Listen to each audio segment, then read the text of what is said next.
Hey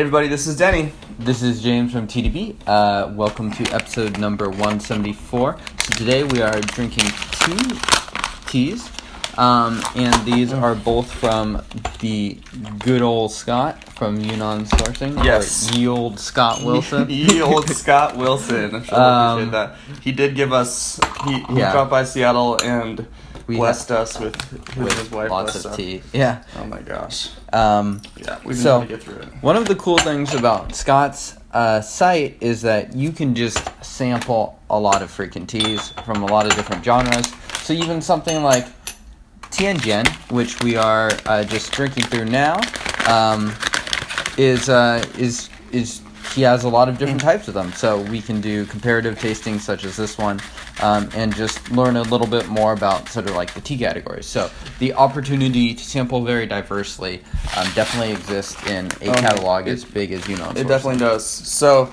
this is the Benzi on the Wu on your left. Yeah, and our right. And we'll go ahead and get this. So we're going to compare these two teas from Hunan. They seem to be processed in very similar ways. Same factory. So we will be comparing a lot of the flavor and aroma and giving everybody a kind of a glimpse into the differences there. Yeah. These are so aromatic and wonderful. Yeah. Wonderfully rich aromatics. Reminds me of lightly roasted wooey tea. Mm-hmm. Yep. But unlike a wooey, these tend to actually sort of stick in the cup. The actual flavors will really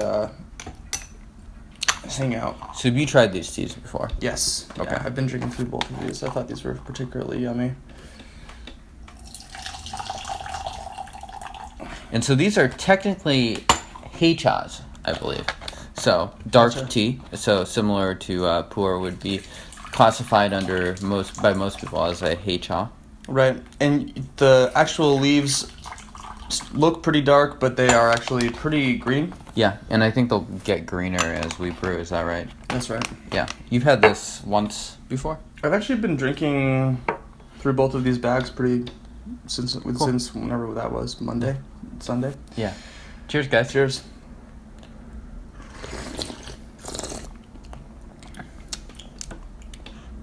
So there's a little bit of a kind of a roasted oolong feel to it, roast, but it's much sweeter. I even get some of those minerals that you get from classically wooey taste. I feel like there's more flavors going on than a wooey. Wooey has that sort of almost like voidness to it that has its own flavors. Like there's a lack of flavor or like a gap that's kind of draws your mind in. But this is fuller. Yeah. Fuller profile, at least. Okay, so we just tasted that, and then let's do the... Yeah, so that's the Benzi Wu. And this is confusingly labeled as the Wulong Mountain. So it's not a oolong tea. That's where it was grown. And these teas, from brewing them, I have yet to overbrew them, so they're really amenable in that way. One rinse is more than enough for these. Probably don't even really need to rinse them. So very clean. Yeah. This'll, for the show, as you all know, this does get us into the tea a little bit more quickly, so I'm going to really agitate this up and try to get it just going a little bit faster here. Let's pour this straight in. And the last tea has a really nice sort of like lingering sweetness in my mouth. So I'm still sort of tasting that sweet feelings. Yeah, absolutely. So I think the last one for me was fruity and a little bit roasted. And they're brewing it pretty yellow. Give that a smell. Oh man. This one feels a little bit darker, maybe a little bit more towards those heavier tones, maybe a little earthy.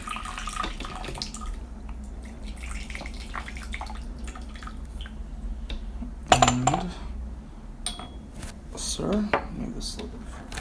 All right. Cheers. Cheers.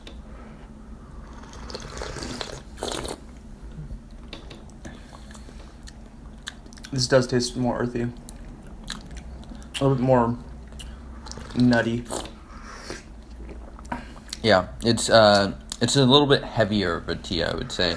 A little less crisp. The other one was a little bit fun. It was kind of fun because it had a lot of complexity, I think, in sort of like higher notes and stuff like that. This one has, I think, a stronger base to it. So we're just going to kind of drink through these a little bit and compare them. Yeah. A little bit of floral aspects coming through. Pretty green. These leaves? Yeah, pretty green in the cup. Going to give it a little bit more time, try to kind of punch into there a little bit. These are going to be... We're going to give this a little bit of a stress test and see. But So it's still not terribly dark. A little bit darker than before. Yeah, leaves, as Denny noted, are definitely getting greener. Just incredible aroma. This is the kind of... For me, this tea seems really welcoming, really new tea drinker friendly. Yeah, I totally agree. And Heichas kind of have the reputation of not being like that, but Heichas is an extraordinarily diverse category. So Yeah. something like this, I think, would be very much appealing to a lot of people, a lot of casual drinkers. Yeah.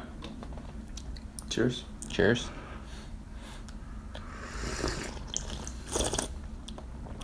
Little nutty. Yeah, it's getting... I think that this has a little bit more of those sort of white tea, fresher, honeysuckle, sweet, crisp Yeah. notes. Little bit creamy, a little bit nutty.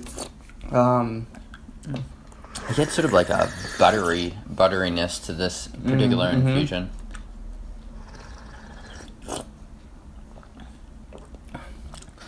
It's quite a bit different, actually, than the initial infusion that we gave it. We're just going back and forth. Yep. No idea how much leaf we're using here. Yeah. I filled it up a little bit over a third, the actual guy one. Yep. Wonderful lingering sweetness for this tea. And bitterness, astringency. Not much. Yeah. Yeah. Yeah, not really at all. Yeah, very forgiving as far as the brew goes. And we're using a lot of leaf at this point. It's looking... The Yep. guy one is nice and full. Yep. So I think this Benza sells for I think like $108 for a kilogram. So it's a lot of tea. So it's I think it's a fairly reasonable price for something that's quite tasty. Yeah, this for me would be a really great daily drinker. Yeah, absolutely.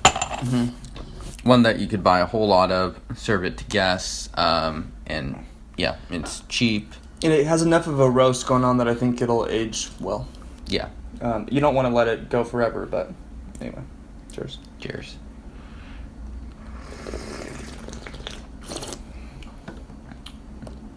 Again, I think this one's a little bit heavier, more earthy tones. I get a little bit of, almost like a citric tang to this too. Huh.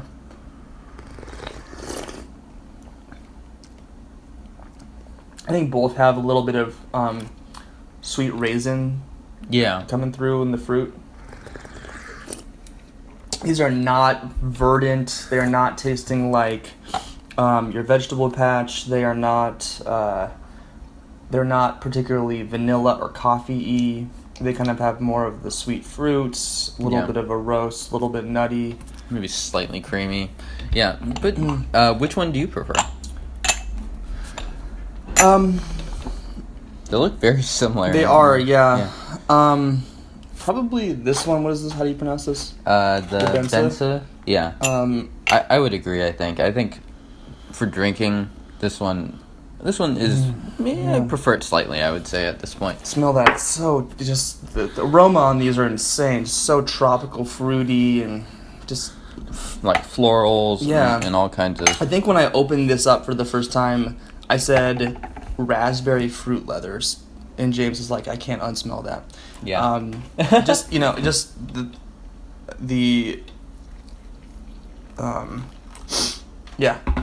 the amount of aroma off of these and the amount of flavor off of these is really wonderful, I was gonna say. Yeah. And this one's a little bit more crisp, maybe a little bit lighter. but I liked it a little bit more. I think there's a little bit more room to play and a little bit more going on. But that, maybe this might, with that little bit of extra earthy roast kind of a thing, might age better. Age better. Yeah, I would totally agree with that. We're on our third. Yep. And so this is going to be part of a small mini series on some Hunan Heichas, a category of tea that we are definitely not experts on. Yep. Yeah, and I definitely enjoy these teas. So, and I think they're both quite good, and they make for an interesting comparison. And I wonder what they would be like if we had them not quite back to back, because I feel like we're picking up a lot on the nuances and the differences. But I think as far as teas go, they're actually relatively similar. I agree entirely. Yeah, they're far more similar than different. Mm-hmm. And they feel kind of category bending. They're parts of them feel a little bit like, I think if I had to put them in a category, they would taste kind of like a oolong. I agree. But there are parts of it that have a little bit of a black tea thing going on. You get a little bit of a white tea thing going on. They're really yummy. So I'm really enjoying these. Yeah, and looking at the leaves, this one, the Bensa has definitely gotten greener. This one I feel like is maybe a little bit more olive green at this point, so a little bit darker. So I think that is sort of confirming what we're tasting, just as far as like this being a little bit simpler, having a little bit darker taste. This one is fun just to pick up on all the different high notes and low notes in it. Yeah, absolutely. And these will brew out for a fair amount of time. Oh yeah? Yeah, I've been impressed.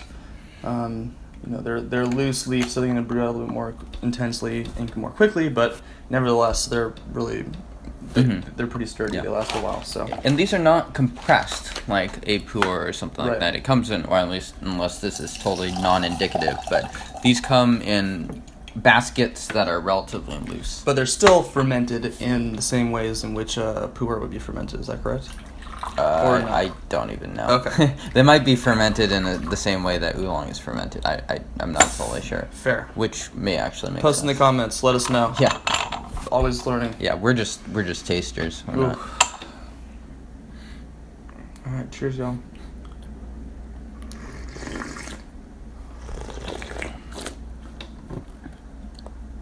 Continues to be just very robust. I feel like this tea could be abused even more than this tea could. Man, the cup smell, the aromas on these, the lasting sweetness. Yeah,